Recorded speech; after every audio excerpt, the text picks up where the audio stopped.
بسم اللہ الرحمن الرحیم۔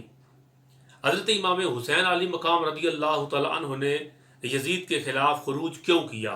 اور یزید کی بیعت سے انکار کیوں کیا، اور دوسری طرف کثیر صحابہ کرام نے یزید کے خلاف خروج کیوں نہ کیا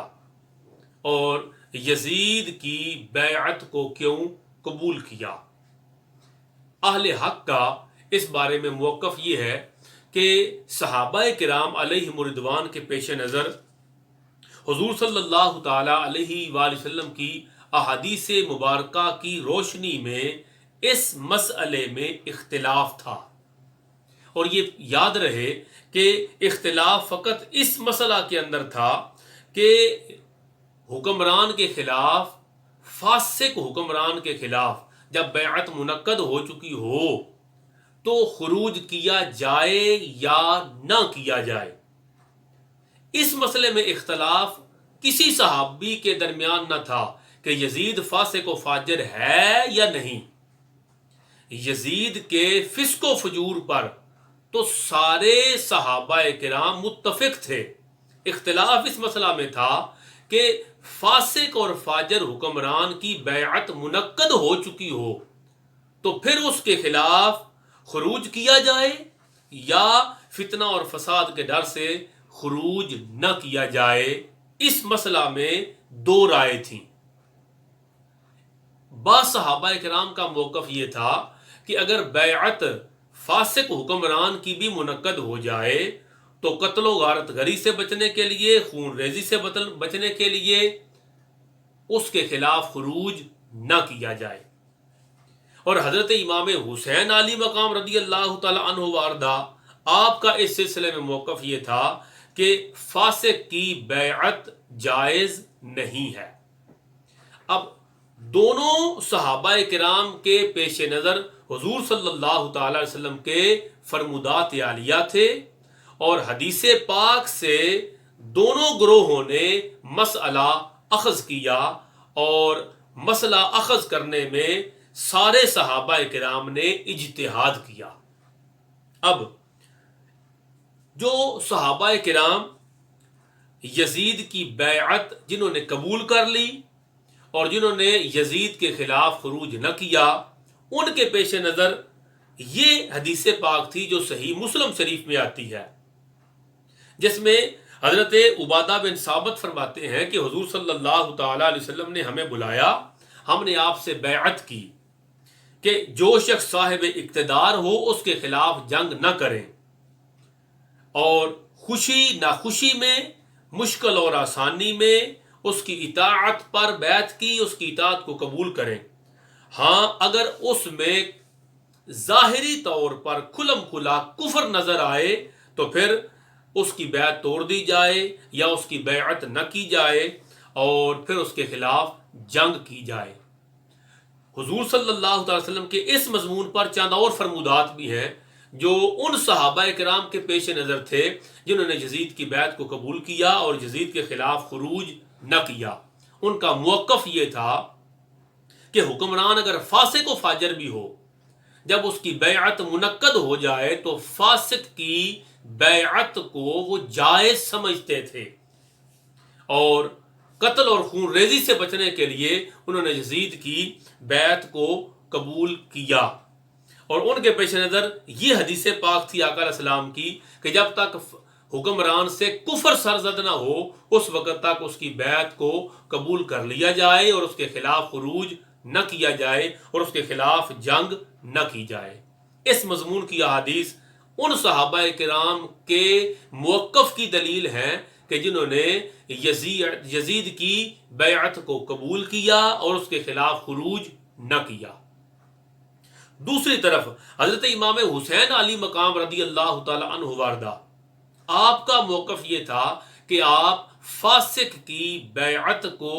جائز ہی نہیں سمجھتے تھے۔ آپ کے اس موقف پر بے شمار احادیث تھیں، جن میں سے ایک دو احادیث آپ کی خدمت میں پیش کرتا ہوں۔ مثلا امام حسین پاک نے یزید کی بیعت سے انکار کیا، کیوں؟ اس لیے کہ آپ فاسق اور فاجر کی بیعت کو جائز نہیں سمجھتے تھے،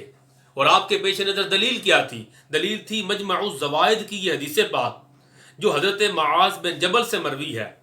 رسول اللہ صلی اللہ تعالی علیہ وآلہ وسلم نے فرمایا، یہ حدیث پاک جو امام حسین پاک کے موقف کی دلیل تھی، آقا علیہ السلام نے فرمایا، سنو، ان قریب حاکم اور کتاب اللہ الگ الگ ہو جائیں گے، یعنی حکمران کتاب اللہ کو چھوڑ دیں گے اور کتاب اللہ کے مطابق فیصلے نہیں کریں گے، تو تم کتاب اللہ سے علیحدہ نہ ہونا، یعنی اللہ کے قرآن کے ساتھ جڑے رہنا۔ سنو، ان قریب تم پر ایسے حاکم مسلط ہوں گے کہ وہ اپنے لیے جو فیصلے کریں گے وہ تمہارے لیے نہیں کریں گے، تم ان کی نافرمانی کرو گے تو وہ تمہیں قتل کر دیں گے، اور اگر تم ان کی اطاعت کرو گے تو وہ تم کو گمراہ کر دیں گے۔ صحابہ کرام عرض کرتے ہیں، یا رسول اللہ صلی اللہ تعالی علیہ وسلم، اس وقت ہم کیا کریں؟ حضور صلی اللہ تعالی علیہ وسلم نے فرمایا کہ تم وہ کرو جو عیسیٰ بن مریم کے ساتھیوں نے کیا، انہیں آروں سے چیر دیا گیا، سولی پر چڑھا دیا گیا۔ اللہ تعالیٰ کی اطاعت میں مر جانا اللہ کی معصیت اور نافرمانی میں زندگی بسر کرنے سے بہتر ہے۔ مجمع الزوائد کے اندر انس بن مالک سے مروی دوسری حدیث پاک، وہ کہتے ہیں حضرت معاذ بن جبل نے عرض کی، یا رسول اللہ صلی اللہ تعالی علیہ وسلم، اگر ہم پر ایسے امیر حاکم مسلط ہو جائیں جو آپ کے سنت پر عمل نہ کریں اور آپ کے احکام پر عمل نہ کریں تو آپ ان کے بارے میں کیا حکم دیتے ہیں؟ رسول اللہ صلی اللہ تعالی وسلم نے فرمایا، جو شخص اللہ تعالیٰ کی اطاعت نہ کرے اس کی کوئی اطاعت نہیں ہے۔ یہ امام حسین پاک کے موقف کی دلیل ہے کہ جو اللہ کا نافرمان ہے اس کی اطاعت نہ کی جائے، اس کی بیعت نہ کی جائے۔ پھر یہ حدیث پاک، تیسری حدیث پاک جو مشکات شریف میں ہے، یہ بھی امام علی مقام کے موقف کی دلیل ہے، جس میں آقا علیہ السلام نے فرمایا، حضرت ابو سعید خدری راوی ہیں،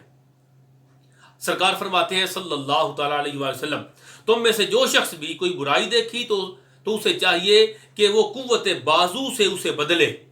اگر اس کی طاقت نہ رکھے تو زبان سے اس کی مذمت کرے، اور اگر اس کی بھی طاقت نہیں رکھتا تو دل سے اسے برا جانے کہ یہ ایمان کا کمزور ترین درجہ ہے۔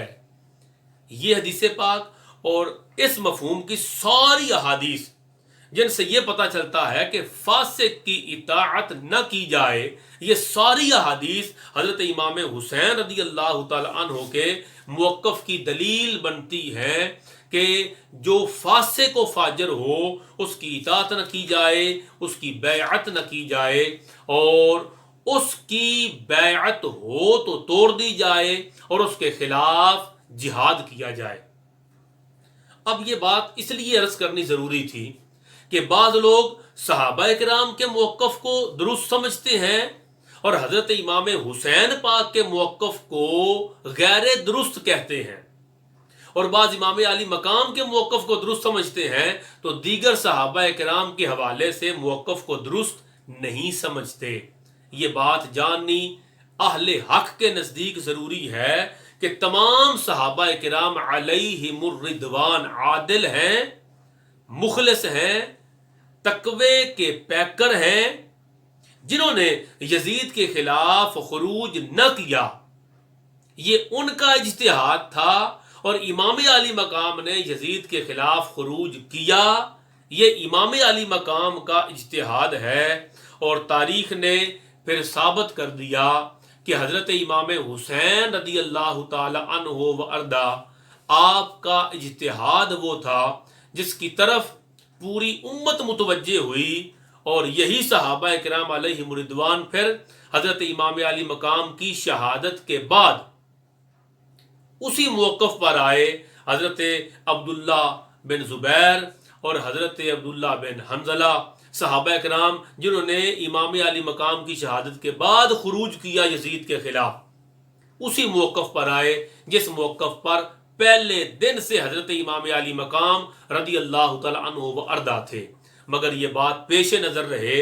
کہ جن صحابہ کرام نے یزید کی بیعت کی اور یزید کے خلاف خروج نہ کیا، ان کے پیش نظر بھی احادیث تھیں، اور انہوں نے حدیث سے مسئلہ اخذ کیا، اور مسئلہ اخذ کرنے میں انہوں نے اجتہاد کیا، اور تمام صحابہ کرام مجتہد تھے۔ اور امام علی مقام نے بھی احادیث سے مسئلہ اخذ کیا اور اجتہاد کیا، اور امام علی مقام کے اجتہاد کو پذیرائی ملی، اور صحابہ کرام کے بعد کے اعمال سے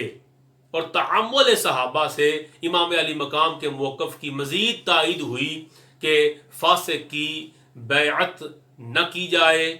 اور فاسق کے خلاف کلمہ حق کو بلند کیا جائے، جہاد کیا جائے۔ لہٰذا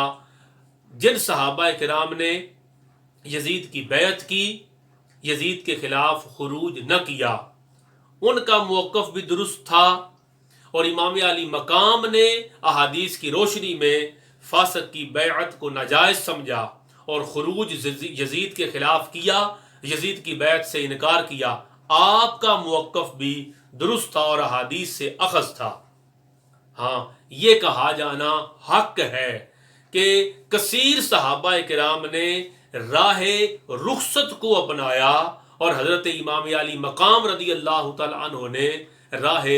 عزیمت کو اختیار کیا۔ اللہ رب العزت کی کروڑوں رحمتیں ہوں صحابہ کرام علیہ رضوان پر، بالخصوص سید الشہداء حضرت امام حسین علی مقام رضی اللہ تعالی عنہ و ارضا، آپ پر اور آپ کے رفقاء کرام پر۔ اللہم صلی علی سیدنا و مولانا محمد وآلہ وعترتہ بعدد کل معلوم اللہ۔